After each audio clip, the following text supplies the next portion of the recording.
2015 meeting of the Saline County Commission. I am Jim Guile, Vice Chairman, and I would like to bring this meeting to order and ask you to join us with the flag salute. And please join us for a moment of silence. I pledge allegiance to the flag of the United States of America and to the republic for which it stands, one nation under God, indivisible, with liberty and justice for all.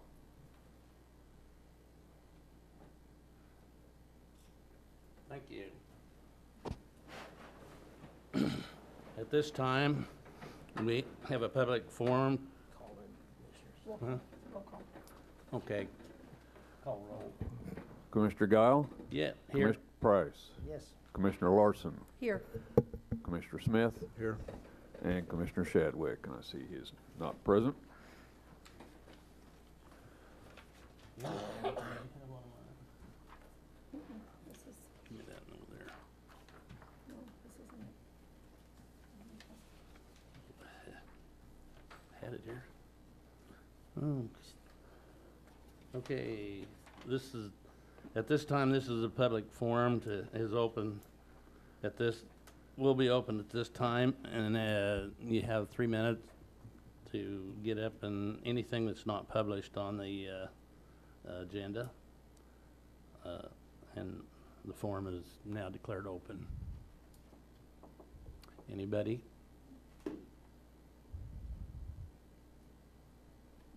Nobody? All right, we'll go right on into the meeting.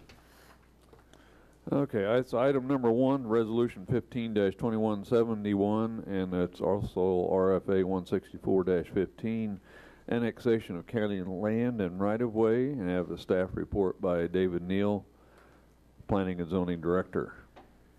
Morning, Commissioners. Good morning. What we're looking at today is we're going to petition to annex I always call it the Expo property, even though there's no set plan for that, just as a reference. It's the county property south of Schilling along Ohio. That was part of an interlocal agreement with Kenwood Park and extending infrastructure and trading land. Part of the agreement to extend infrastructure is to annex that property in. So the only thing the resolution is looking at today is you, as the landowner, are officially saying that yes, we would like to petition for annexation and placing that responsibility in my hands. I would end up representing you at any of the city meetings. Obviously, if the chair or anybody else on the commission wants to represent somebody else, I just wrote it up that way. For the annexation, it is the county land along with the piece of Ohio road that extends from the county property over to the existing city limits. And then on your maps, you'll see this is going to be tied in with an application that the city has, the Ryan Edition. That was another property involved in that interlocal agreement. Mr. Byquist is applying for a annexation, zoning, and plat with the city. That would also trigger the infrastructure expansion. His annexation, you'll see, covers his property over to the city limits, so it includes a piece of Ohio road. The general process, I have to have the county surveyor go out and survey Ohio road. We have a survey for our property. I just need that little section of Ohio road to be included. Once that's done, probably in about 2 weeks or so, we make an application to the city. The city can hold their public hearing, I believe it was August 4th. After that public hearing with the Planning Commission, it would go to the City Commission to review. The City Commission has 2 readings. The first reading, they would look at the property and decide whether or not to annex it. The second reading, they would combine that along with the Ryan Edition, so it all happens at the same time. And that second reading, I am not sure when that would happen. It depends on how fast that platting process goes through for the Ryan Edition. As far as zoning for the property, we're not asking for any zoning changes. What happens when you annex land, our current zoning is agricultural for the property. The city will match as close as possible. They have an A1 zoning, which is their version of agricultural. So it doesn't give us any change in use. The land right now is used for farming, so none of that will change. It doesn't affect any of how the county leases the land for farming. If you have any questions, I can also read off the resolution if you need it. The only question I would ask is this Baldwin property not part of the annexation? How do they service right on through there? When it comes to road service, that's going to be the interesting part of it, because looking at that section, the Ryan addition would be annexed in and become city property. Our county part, that portion of the road would become city property. With the Baldwin addition, the city would have to annex that, and either the city does the annexation by force or they talk to the Baldwins and have consent. As far as I know, the city prefers looking for consent. And with our annexation, I don't want to complicate our annexation having private property owners affected by anything the city or county does. Sure. Well, I just seen that in there, so I thought I'd ask the question when you.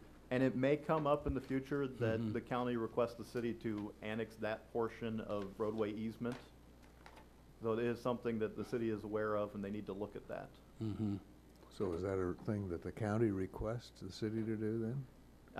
I would have to double check the state regulations on how that works, but typically, if something is surrounded by city property or city jurisdiction, the county can request the city to annex that portion of roadway and maintain it. Well, it would make sense. It seems odd the way it is. Exactly. That's why we have that authority to ask for that annexation.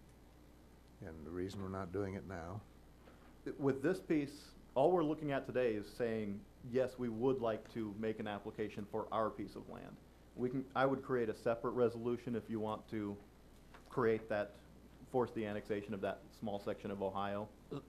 What I would recommend is to finish the first annexation so that it is technically surrounded on both sides. Right, that's what And then that's what I was getting at. Go through the next step.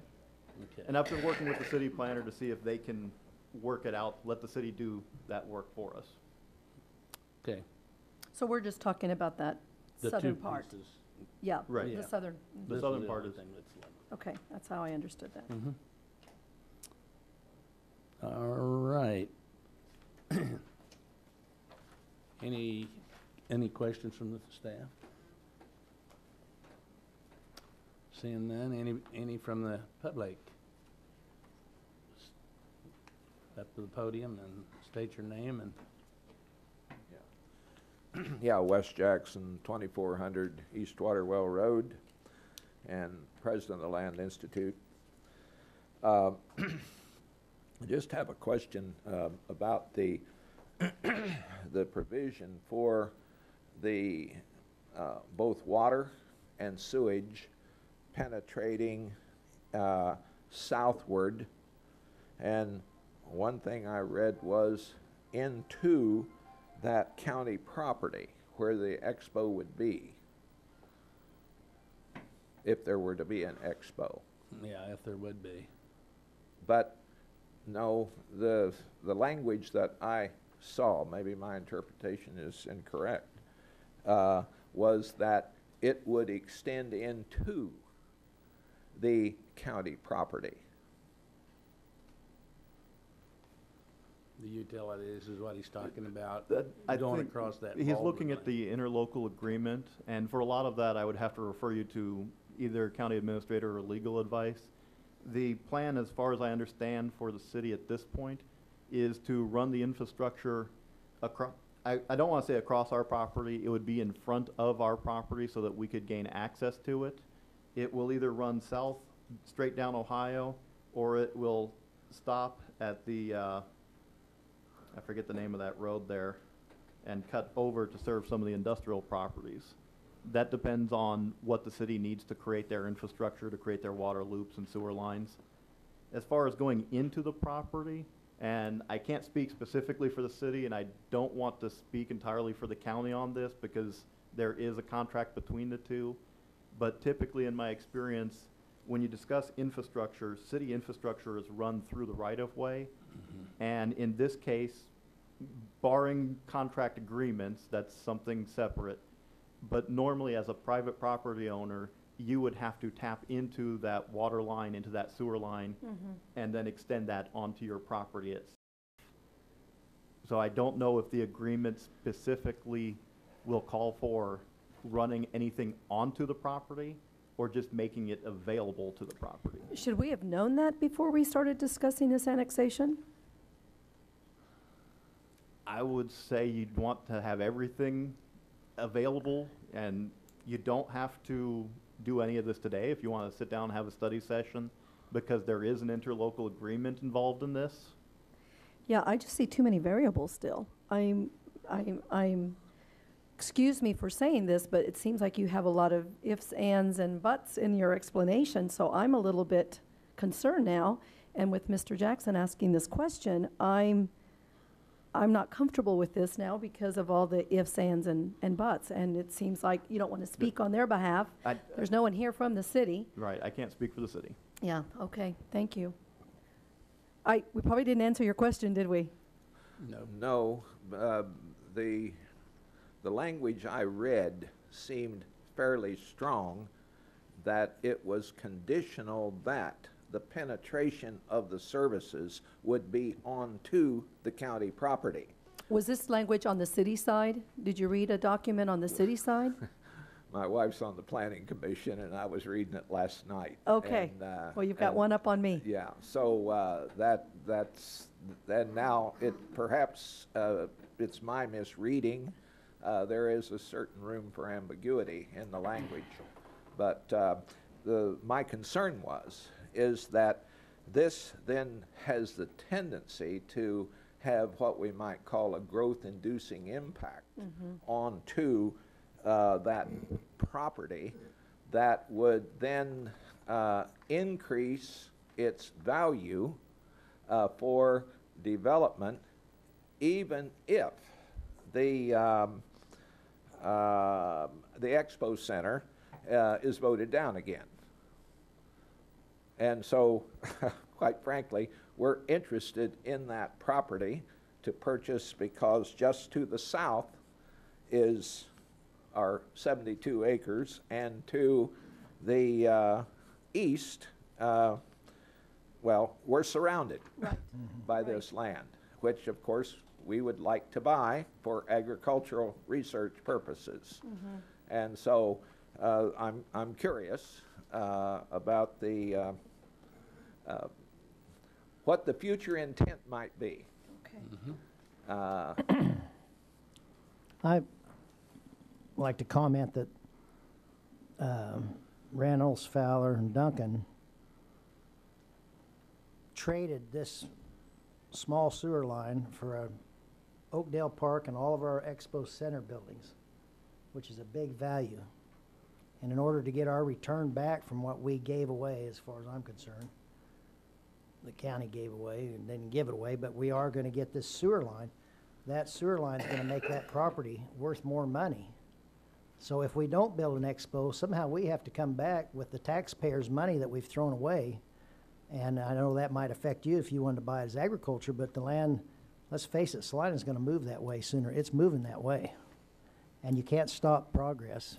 And so I think we need to get the most for our bucks from the city that we can get. And only because if we sold it, we're not going to give it away. We're going to make the best money we can make off of it. You understand that? I mean, you wouldn't sell your land. That's what you put us in. Yeah, you know, and so, you know, and I'm not even. We've never come to a decision that anything could be sold. But if we've got to recover money off that property someday, so we can build an Expo Center, I mean, or if we want to build an Expo Center, we need. That's all we got was utilities going. Isn't that correct? So I think we're going to have to, we're not going to stop at our ground and not go on. And if that sewer's put in, it's not going to have an open end on the end where it's going to come out and flush out and go into the property. It's going to be a sewer. And someday it may go from there straight on to the next property. I mean, I don't want to see Saline not build. Saline, I think we've heard householders say that we don't need to build any more out. We need to build in. No, we need to build. We need to grow, and I'm not against growth. So I'm not saying, you're saying we need to come right to that, our property line and stop, is that Well, correct? I'm trying to seek clarification Yeah. Yeah. based on the Well, language. our bargaining unit was that they would put in the SUI system. And of course, part of that property is that Byquist is gonna be developing. And part of the sale agreement of the people that own that, there's a lot of agreements. And Lucy, you don't know any of those agreements. You don't realize that Marvin farms the land and gets to continue to farm the land. And possibly that land, that part, it may be in the agreement, Rita, it may be in the agreement that stayed agriculture where his house is at. See, he kept his house. I think that's what Mr. Yeah. was just referring to. And all these things have been discussed. I would, if I was a commissioner back then, I'd have voted no on all of it. I'd say no. And if there was a way I could have stopped it right now, I'd have stopped it. But we couldn't stop it. The previous commission did what they did, and now we need to take advantage to make that property to the best extent of value, that if we ever do want to sell it, we can recover our losses, is what I feel like. Yeah. Well, the clarity that I'm seeking is, indeed, are there two conditions that have been conflated into one? And if there is one, if there are separate but non-conflated, then that's one thing. Because I think it's true that the Land Institute has the right of first refusal in the event of a sale as the consequence of a deal that was struck. Perhaps I'll have to go back and look at the language, the issue of the sand pit. And so we do have some skin in this game that we need to know where we are. Well, So- but we still, that doesn't stop our services of going through there. I don't see why that would stop it. Well, Because our property, we own that property, it's ours. And we paid, was it 400,000 or 800,000 for it or something? We paid a pretty good chunk of money for it. And because the property has gone up, farmland's gone up, we're not gonna lose money on it. It's a good investment. But someday we need to make an investment out of it, whether it's an expo center. And I believe the public voted no on that expo center out there. So that's where I stand, no, you know. But to stop this, Mr. Lindquist has been waiting for 2 years to get this accomplished, because they've got an investment in that. Byquist. And what I'm hearing from you is that's gonna maybe make that land more valuable, and you'd have a harder time purchasing it. well, that's a concern. Well, yes. okay, On the but- other but hand, that- on the other hand, But as a landowner, it's a concern that we do get our value out of the property, and the taxpayers own the property. So, you know, I'm not, perhaps that if that land would be, it would be nice that you would have first choice of buying that land if it comes to that point, but, well, you know, that's not gonna stop this sewer line going through. I don't expect my next comment to be persuasive. I will say, though, that the highest value for not just the county, but the country, is for that to be an agricultural research place Yeah. and not devoted to houses. And Okay. so the metric of money is not always Right. the best metric for value. Yeah. We'd have to talk to our taxpayers on that, you know. Yeah. Well, And that's this who is- we're representing, is our taxpayers, you know. So, anyway, I think that seems to me that there's some ambiguity that needs clarified. I agree. I agree with Mr. Thank you for your attention. You bet.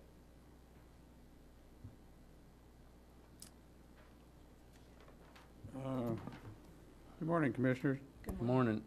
Ray Hruska, 235 North Santa Fe. John, you just mentioned that this land was purchased for around 400,000. Rita couldn't answer. it was between 400 and a million, I can't remember.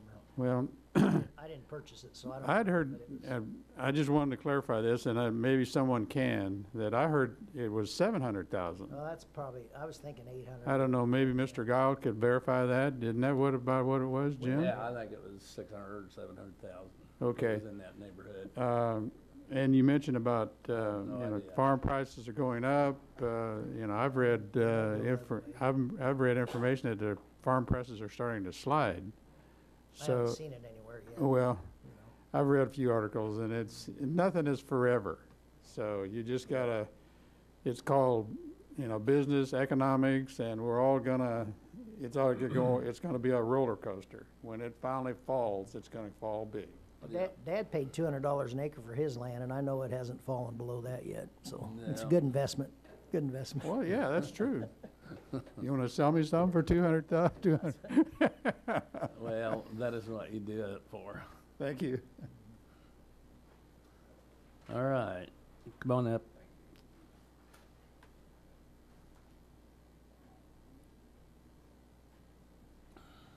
Commissioners, Stan Byquist, 2601 South Ohio. Hi, Stan. I indeed am the one that. I guess I talked to you on the phone, but I haven't seen you in person for so long, I didn't recognize been a you. I'm while. sorry, yeah. Hey, you've lost the, Lost a little weight. Yes, you did. Anyway, I am planting the land next door to Right. your expo piece, I'll call it. Matter of fact, I go in front of the planning commission at 4 o'clock today to see that. It sounds, first of all, I would hope you would approve this resolution, but it sounds to me like there's a few questions that need answered, and maybe you do need a study session. Again, I'd like to see it approved, but I see where there might be a little more needed input. But for what it's worth, I think Mr. Price is spot on. If you put the utilities through onto that piece of ground, I can imagine just what the value will spike, because it will. Yep. So, unless you have any questions, thank you. and that's where growth comes from. Correct. Thank you.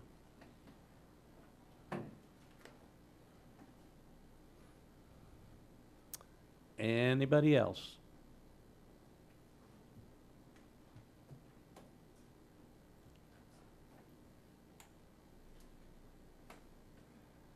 Judy Larson, 715 North 9th. I'm sitting here listening to all these comments, and I'm confused because Commissioner Larson hasn't been brought up to speed on what is going on. Commissioner Shadwick is not here, and Commissioner Price has his stomping opinions, and staff, I have no clue what they're saying. But it just seems to me there needs to be more information, another meeting, so where things can be brought out in the open, where everybody understands what's being said and what's going on, and that needs to be done before it's brought to any of your alleged constituents, because this needs to be discussed. It's important. The Land Institute is just a very, very important part of Salina. It's very well known nationally and probably internationally, and we need to do as much as we can to support it.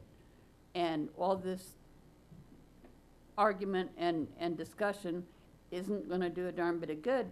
We need to have cohesiveness, and we need to discuss this as a commission so that everybody understands what's going on and what is being proposed, as opposed to just flying off and blowing off a lot of opinions and stuff.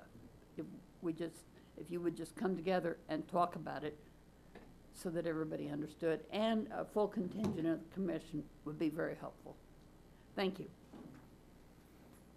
Yeah, last week, Mr. Neal, when you had our briefing, I don't remember these questions coming up, and I don't remember if we had any questions regarding the city side, so that's why I'm a little bit unclear today. I don't think there were any questions at the time, and it may be beneficial to go over so the commissioners go over the contract again, make sure that everybody knows what side we have, what side the city Yeah, has. it would have been very helpful to have had this discussion last week. Of course, it's being held this week now, which is still very good. So I appreciate all the comments, and I wanted to mention that I remembered the briefing last week, but I don't remember all these questions.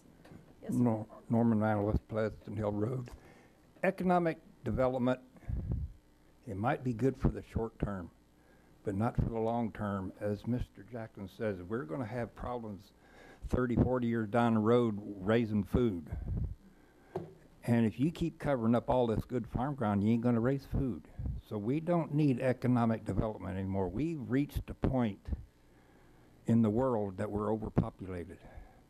So I don't think we need any more economic development. It's all about greed. And you better back up and think about it, because you're destroying your children, your grandchildren's heritage, their right to see nature as it is in its finest.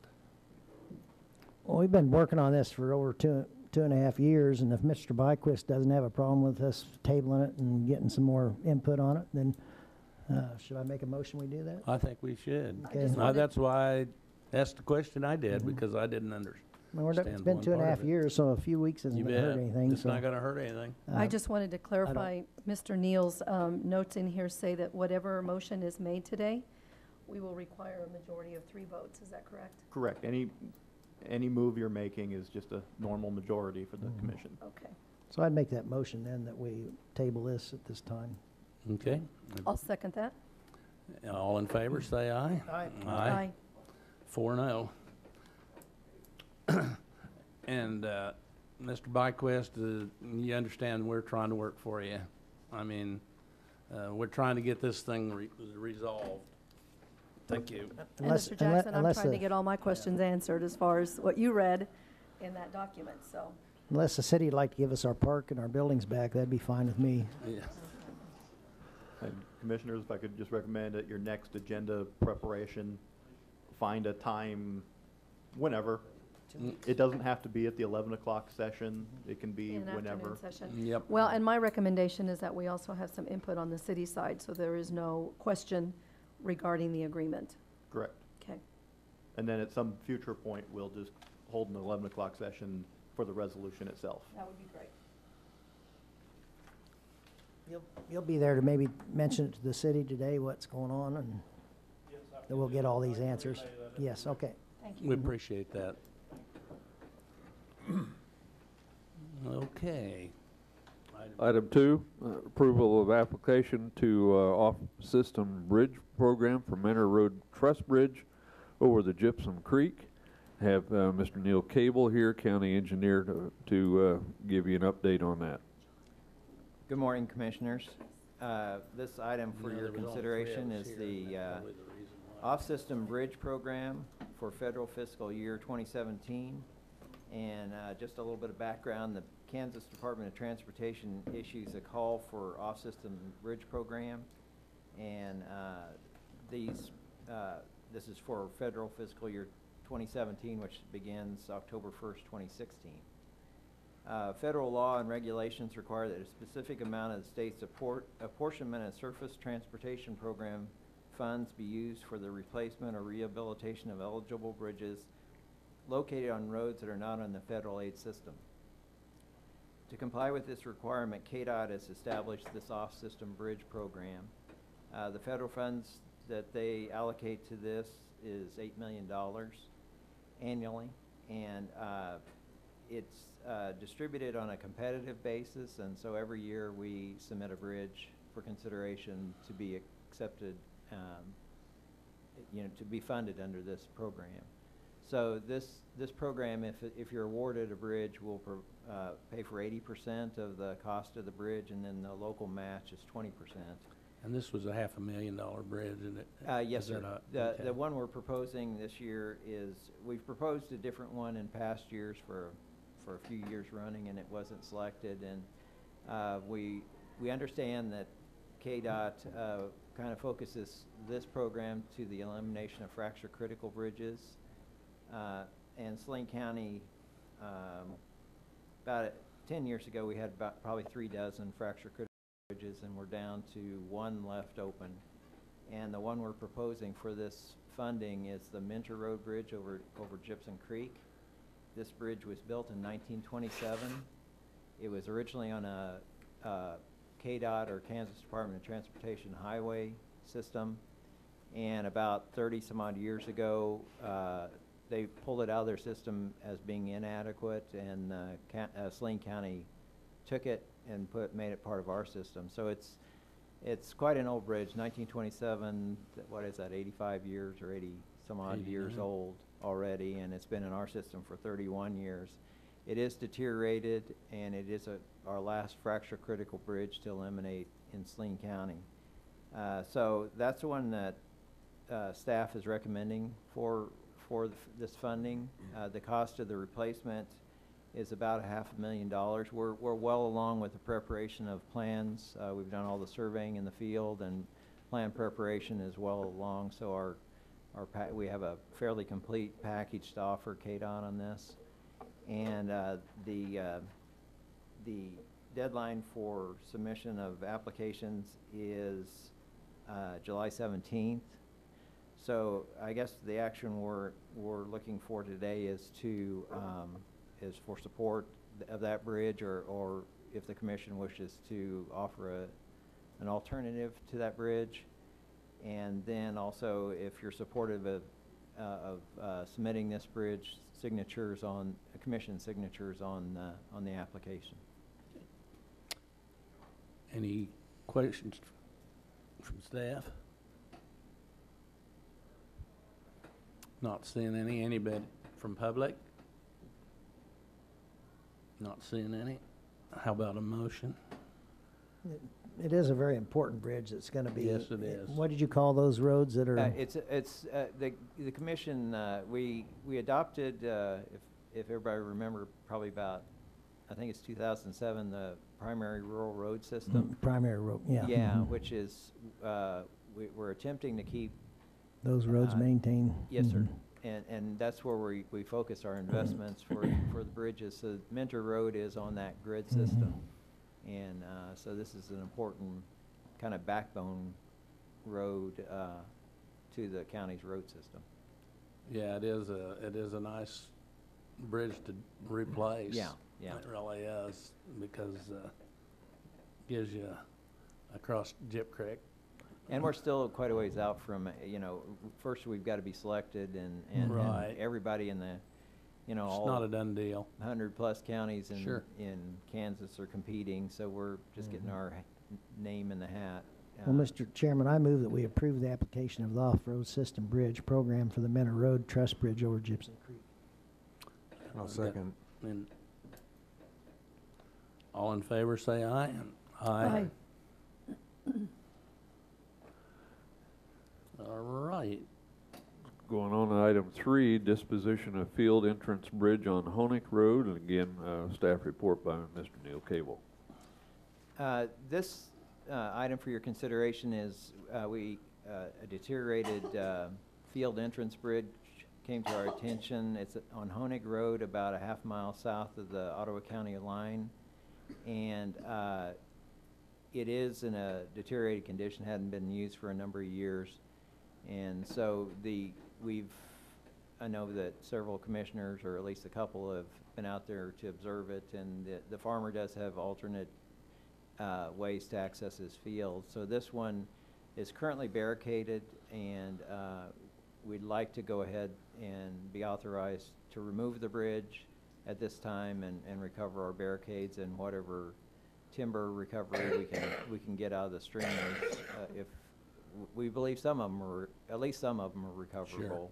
Sure. The deck's probably not, it's too far gone, but, so we'd like to proceed with that removal And eliminate our liability, Yes, sir. Yeah, any kind of. because it is our liability.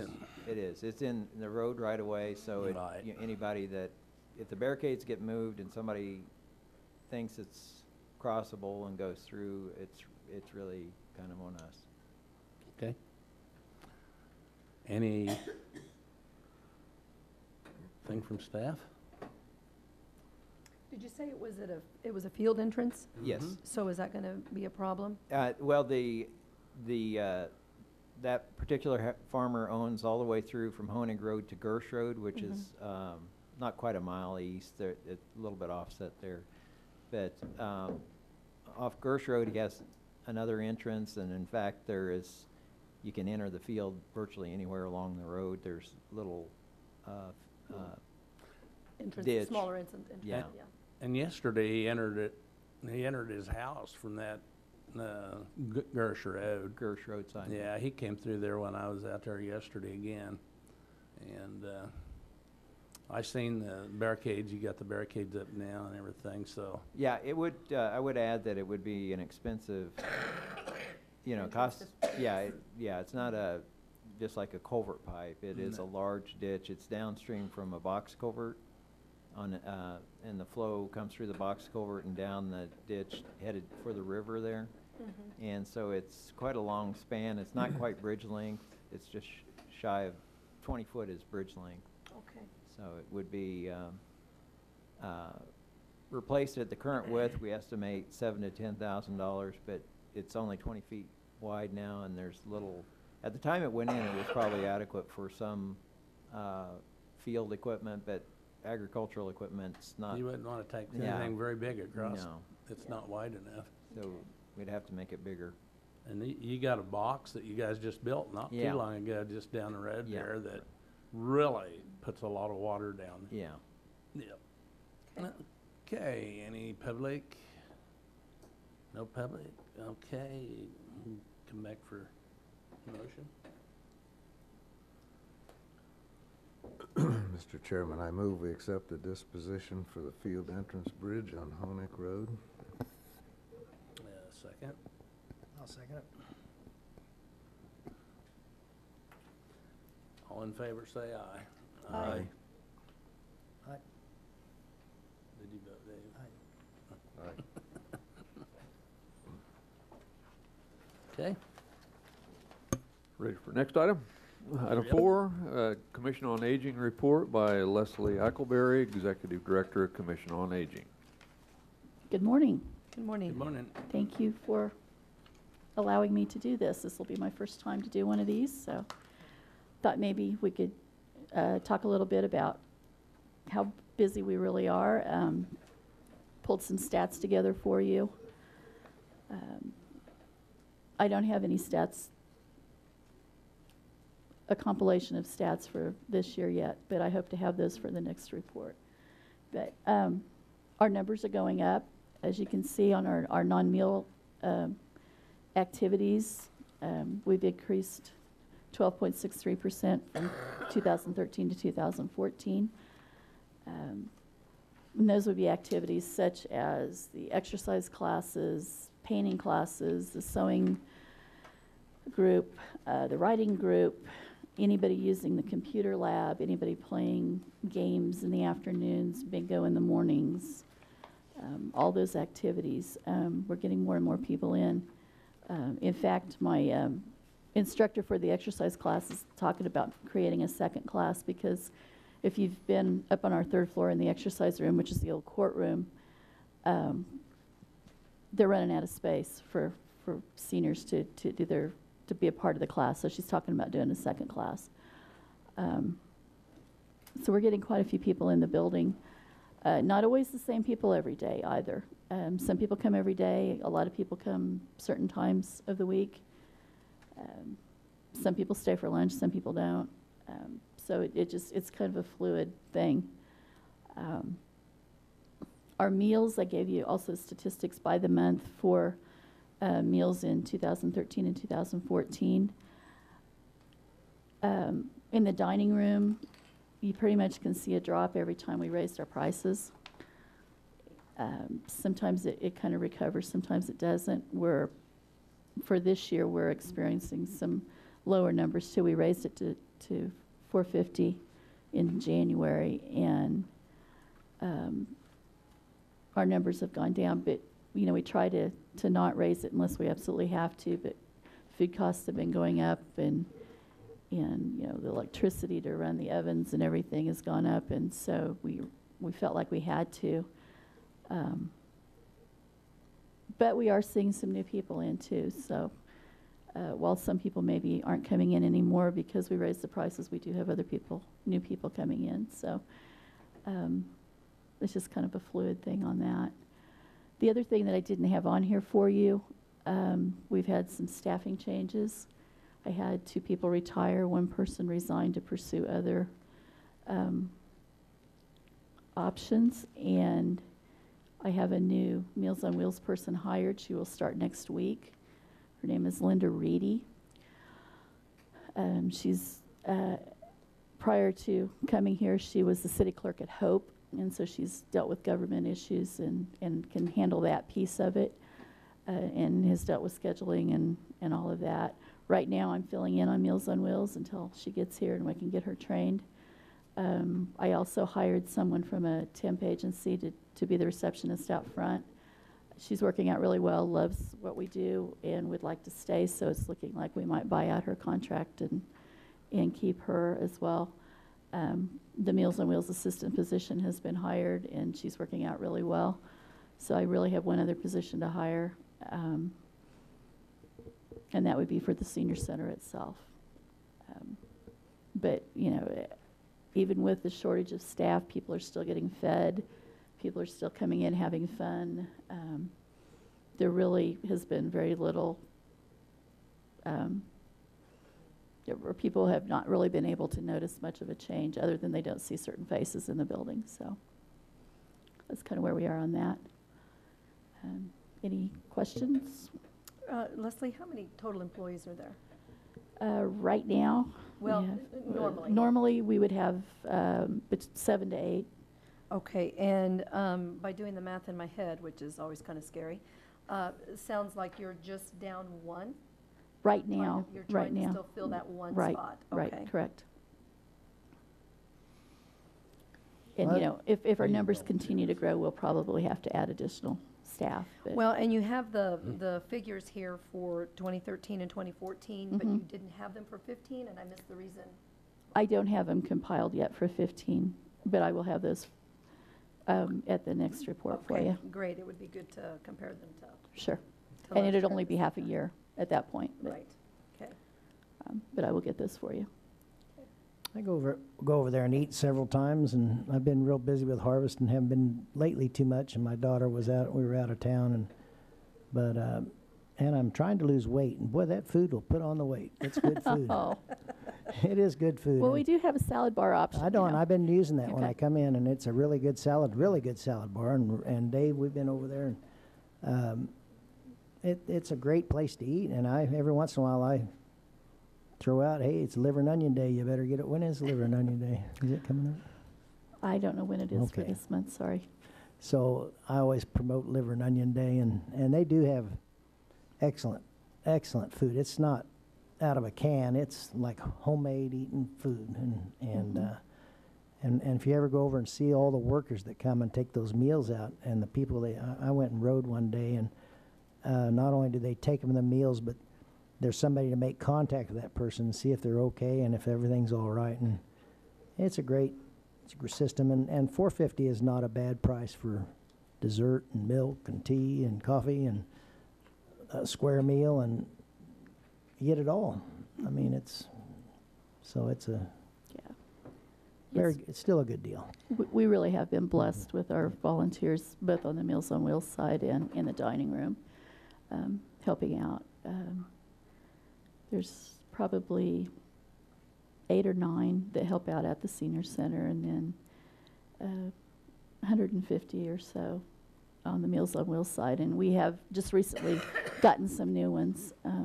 We have some teams that have holes in them we need to fill, and so I put a news release out and got some good calls from people. And some people just want to sub; they don't want to be assigned to a route. And we need subs too. So they've been very generous with their time and very helpful. And you're right; they are sometimes the only contact that our Meals on Wheels customers have. So they do provide another service other than here's your meal. So.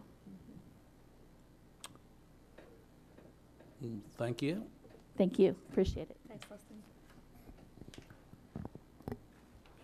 Item 5, Independence Day Fireworks Report with Hannah Stambaugh, Emergency Management Director. Hello, Commissioners. Good morning. I really don't have a whole lot to report. Fireworks for Saline County were available for sale and for discharge starting on the 27th of June and went until the 5th of July. I am very, very happy to report we only had 2 fireworks-related fire incidents over that time period, which is phenomenal. I believe that a lot of the moisture that we received definitely helped us out. Between our agency as well as some of our other counterparts, and then also the city of Saline, I think we did a really good job with doing some public service announcements on social media, as well as through our media partners with getting the information out as far as safety, as far as what the rules and regulations were. We really appreciate the citizens of Saline and Saline County for taking a look at that and being responsible this 4th of July season. We did have a couple other fires during that period, but none of them were fireworks related. So we did have one of our fire companies through District 5 that did provide a truck for a standby for the fireworks display at Skyfire. And then we had our the approval for the fireworks display for the Saline Country Club that went off without a hitch, and they followed all the rules and regulations they needed to too, and everything was it was a wonderful, wonderful holiday. So I'm glad that I don't have anything bad to report. Yeah. You had quite a few licenses, or how many licenses did you have? We just had the one fireworks permit one in for the the county, professional fireworks show. And that was for the Saline Country Club. Okay, that Yep. worked out fine. Yep, and then I think we had, I believe, 6 fireworks stands within the county, and those were inspected through either the fire chief and through the planning and zoning department, so. Okay, very good. Thank you, Hannah. If a person wanted to, say, have a fireworks display in a month from now, you can get permits to do that? Yes. Sure. I mean, that wasn't just limited to the country club. That is correct. And can you explain that a little bit to the public? Because I had some questions on that, why they got to do that. And I said, well, you could do that, I think. And Yeah. so give us a little explanation on that. Our Saline County resolution allows for professional fireworks displays. Now, the difference between the professional fireworks displays and then the fireworks that you can buy out of the tent is the commercial grade of them, or, you know, the grams of explosives and stuff that are in the professional fireworks. Professional fireworks are shot off by a licensed pyrotechnic that have licenses through the Kansas State Fire Marshal's office, as well as tons of liability insurance. The instance that we kind of had a couple of questions kind of come up with us was for the fireworks display that was for a wedding reception that was held at the Saline Country Club. But our resolution through Saline County does allow for professional fireworks displays to obtain a license with permission from the local fire chief as well as the county commission for professional displays on July 4th and any other time. So if we do have citizens that are interested in doing a professional fireworks display and spending that cost, they just apply for a license through my office, and we do request at least a 30-day notice so we can make sure that we get all the information. There are requirements that are associated with it, such as, of course, the information as far as who is the pyrotechnic that is going to be shooting off the display. We also require copies of liability insurance, and then also a $500 performance bond, and that's just for the guarantee that when the fireworks display is done, that it is cleaned up afterwards. And I think we had, I don't know if we had it last year, but the year before we had one at the Rodeo. after the rodeo or after the demolition derby. And because that was actually on city property, it was just, we had the county commissioners type up a letter for the city fire marshal, just to let them know that you were in support of that.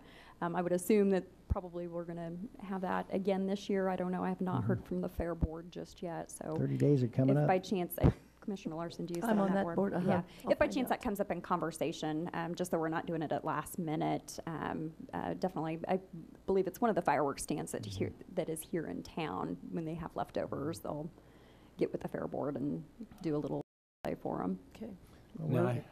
Now I heard you say 30 days in advance, because I know that last time. I know. We try to work with them as best as possible. And actually, we've been a little bit fortunate. The company that has done the fireworks displays the at the same Saline one. Country Club has been the same one. And actually, I contacted her beforehand, and the fireworks display that we had for the wedding reception, Right. she had completely spaced it off. So that one, we had a rush to get that one done. But we gotten the one for the 4th of July celebration in plenty of time. Well, it was well accepted. And probably as commissioners, our biggest concern is how dry it is and whether it's safe or not. And Correct. we're kind of a firework, this year I went to Bennington and sat right in front, and boy, they had a wonderful display. It was just, I enjoyed every minute of it, and I thought, God bless America, you know.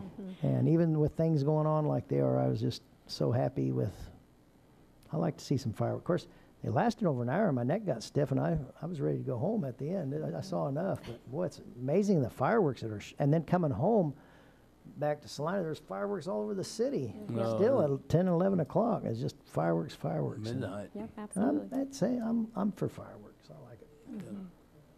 As long as people are responsible and safe. We were out of town and we heard that there was a lot of in-town, local, fantastic firework displays. So we hoped we had a roof on our house when we got home. But and we were waiting to see trash everywhere, and we're very surprised to see that the streets around our neighborhood were cleaned up. So I don't know what you thought the county looked like, if anybody. For the We've most seen part. a little of it, like over Yeah. on Republic, there was probably a pickup load right in the middle of the street, Okay. going to church. Everybody was, There's little spots where people Yeah. just go to bed and don't same care. one that was last year. I just hope the though. next day they get up and they're responsible to. No, they weren't. to clean They their weren't. stuff. Still out that evening. Once again, Darn it. it's just one of those things, we really appreciated the citizens' compliance with everything, and we really want people to be safe and have a great Sure. holiday, we really do. And I think just the they combination did of well. the information that we put out, as enjoyed well as the city of Salina and the police department, the fire department, all that collaborative Yeah, that's effort, good I news. think definitely paid off. So we really appreciate the citizens helping great us to out with hear. that. Very well, thank you, Hannah. Very good report. Thanks. Anybody else that has anything for her? Well, you mentioned there was two that were related to fireworks. Were they put out quickly? Was there any Yes. damage? In less than both of them were put out and extinguished in less than 15 minutes. And was it So, human error on their part? well, it was more weather related. There was one that was up on Tresson Road, and the wind had caught it, knocked over it, and then the sparks had gotten into a cut wheat field. So at least the wheat field was cut. That was always a good thing. Yeah. That always it anks up my anxiety just a little bit when the wheat's not cut just yet. There were but there were no home damages? No home or- damages, no home Okay. damages. It was just that the second one that we had was at Country Club in Simpson Road. So once again, just a very, I know, a very well-traveled intersection. But once again, both of them happened probably within about 30 minutes of each other, but they were both out extremely quickly. Once again, huge thanks to our rural fire guys for being vigilant and Good. being I heard, responsive I to heard from a those. neighbor out there, you can't shoot Roman candles into cedar trees, and you can't put it out with a water hose. That is correct. Note to self, okay. All righty. Okay, item 6, approval of county commission minutes for June 30, 2015. Mr. Chairman, I move we accept the county commission minutes for June 30th, 2015 as presented. I'll second. Any discussion? No discussion? All in favor, say aye. Aye. 4-0. All right, any other business? The only other, is there any announcements? I have an announcement. Neil wrote an article, or a pair of articles in the paper. What paper is that was in? On your bridges, the awards that you got, or, University of Kansas LTAP paper. and we're pretty proud to hear that.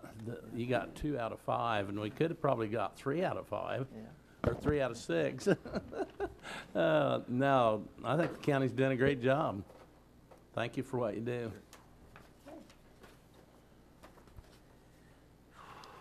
All right, I entertain a motion for, Mr. Vice Chair, I move that we adjourn. I'll second it. and all in favor, say aye. Aye. Okay. We are adjourned. Oh, that was that.